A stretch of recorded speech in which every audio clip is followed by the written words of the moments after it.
Hey nerds, welcome back to Nerd News. I'm Mr. Daredevil. Today, we're going to be reviewing Daredevil Season 3. The Man Without Fear, Daredevil, has just come back for its third season on Netflix. Daredevil, aka Matt Murdock, has given up his personal life this season, thinking he can't be an attorney while fighting crime as the savior of Hell's Kitchen.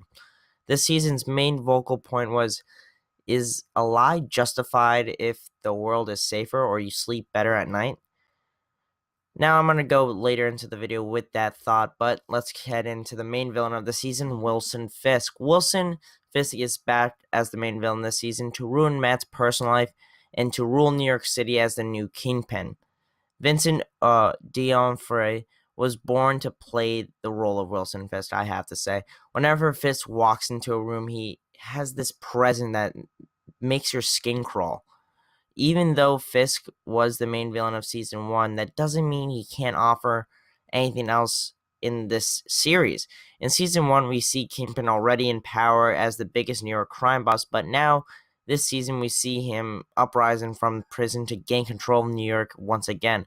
This shows how smart Fisk is and how many moves he has been ahead before the game has even started. As in all these Netflix shows, the side characters take it away by far. Karen Page, a character since episode 2, has had a whole episode of her origin showing us viewers that there is more stories to tell with these amazing characters. Ray Nadeem is another example of these side characters that are more interesting than the main story sometimes. Nadine is an FBI agent that just wanted to support his family and be the best father and morally good man he can be. Along the way of this path, Nadine slips up and makes one mistake, which gives Fisk the opportunity to blackmail him. This just shows that even good people, the best people, can get corrupted by Fisk's overwhelming control. As I mentioned before, the seasoned Daredevil, aka Matt Murdock, has given up on himself and the law. He thinks the system doesn't work and it's broken and only the rich and powerful excel from it. Fisk uses the law to make himself untouchable, so Matt is kind of right in a way. You can definitely see his point, which is doesn't really happen in these shows too often. You think the main characters like spewing out nonsense and they don't really give it good reason, but they actually show you that he is untouchable. Literally, no one can do anything to this guy.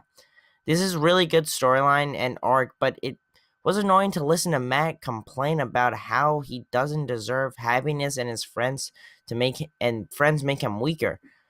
Matt has been through this through season 1 and season 2, so it's annoying that he's going through it again in the third season. I feel like he would be over it, and I kind of just don't like them using this plot point a lot in these shows and just in shows and TV in general. It's just an overused plot point, story arc that's just super dumb.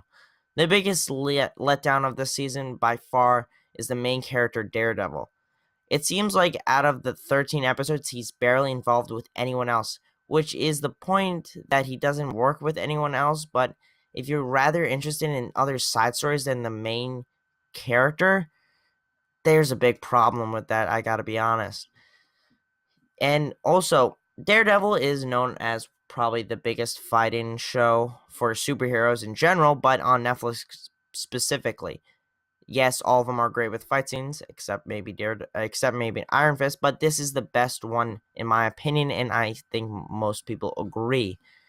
Now, there wasn't a lot of action in this. There wasn't, to be honest. There wasn't a lot of karate moves. There was some really cool gunfights with Bullseye, but when they came, they were amazing, but I wish there was just a little more because that's what I was excited about with Daredevil. That's what I watched Daredevil for, and for its cool Kingpin roles. But fight scenes is where I come to Daredevil for. If I want to see a good mystery, I go to Jessica Jones. Daredevil, fight scenes, kind of on the low this season, which was very disappointing. Bullseye, don't want to get too much into the character. I liked his story arc and a very good, well adaptation of the character with mental health. I liked it. I don't know too much about Bullseye in the comics, but it was a pretty good adaptation. Overall, this season was great. If you like the first 2 seasons, you'll like this one as well. This season was almost the best one yet, but it had minor flaws.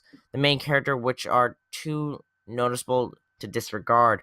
but for its great performances and storytelling, I have to rate it a 9.8 out of 10.